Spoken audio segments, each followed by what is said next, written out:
Well, hello there, Facebook friends. The ones that I still have that don't disagree with me with regards to the ALS Ice Bucket Challenge. Obviously, that's garnered a lot of attention over the last few weeks, and deservedly so.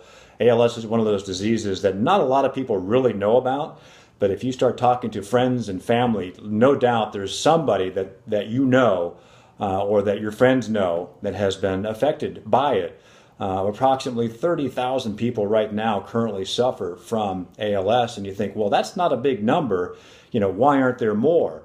Well, the issue is basically once you're diagnosed with ALS, typically you have 2 to 5 years from that diagnosis or from the first time you start feeling the symptoms of it before you die. So you get ALS and you die basically 99% of the time.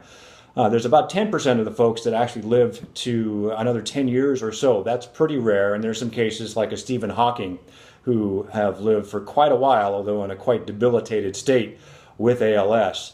But the bottom line is once you are diagnosed with ALS, you have a very short period of time on this earth. And I think some of you have seen some of the videos that I posted of John Blaze, who I came across doing my Ironmans back in the day.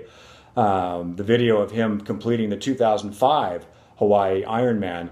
That was very inspirational, and the sad part of that is about a year and a half later he passed away. So he was able to do the Ironman after having been diagnosed with ALS, but 19 months later he passed away. So in that memory of his, I started doing some research of my own and some fundraising efforts, not really huge and certainly nothing on the scale of the Ice Bucket Challenge.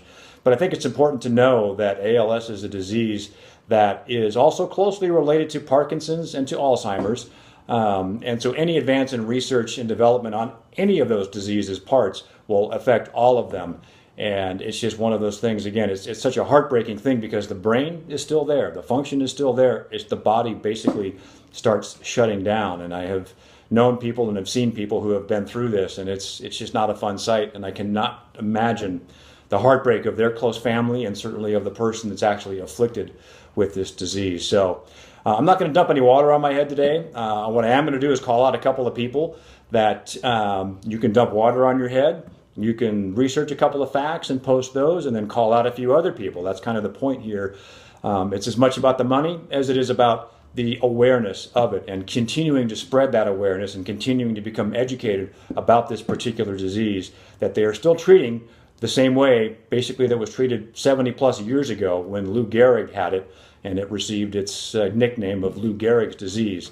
So I'm going to call on Jeff Warren, I'm going to call on Tom Munns, and I'm going to call on Reed McClellan. You can either dump water on your head or do a little bit of research, post a video about a couple of facts on ALS, and then of course donate some money as well. I have already done that. So on that note, I will sign off for now and see you down the road. Thanks for listening and watching and donating.